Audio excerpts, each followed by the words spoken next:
And here we have some beehives.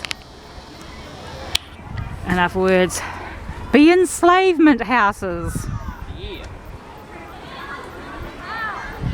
And the honeybees, which displace our native bees. and bumblebees as well.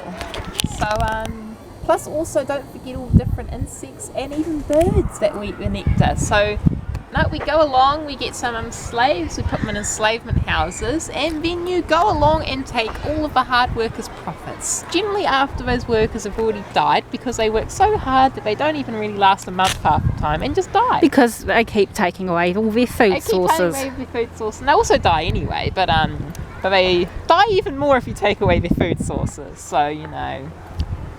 Yeah. Not good. Just leave the profit of all those hard workers just there. Don't take it away, because That's bad. it's bad. And they've invented something called plants, and those plants have sweet things which you can use instead. So Yes. get the sweet thing straight from the plant instead of getting a small slave to go and collect it for you. And they vomit it up. Vomit it back up. Plus, also they then secrete it out to make the wax to store the vomit. Which you then like to eat. Tasty! Bee vomit and secretions. Yummy. Yum.